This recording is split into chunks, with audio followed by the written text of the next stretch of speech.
Hello guys, good morning.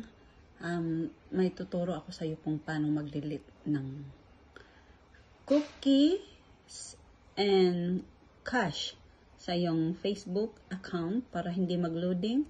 So, try natin guys kung paano. So, turuan ko kayo. Let's go. Punta tayo, open natin yung account natin. Tapos, settings.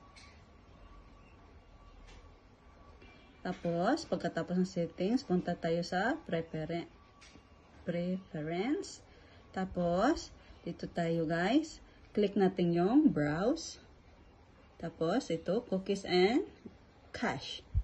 Cache. So, clear natin siya. Clear. Click natin yung clear. Yan, click natin siya.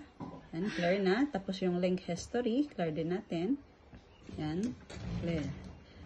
Tapos, back tayo guys. Punta tayo sa ating profile. Tignan natin kung nag-log pa siya. Ayan. Ayan na. Hindi na siya nagla-log. Ayan. Madali na siyang Let's go.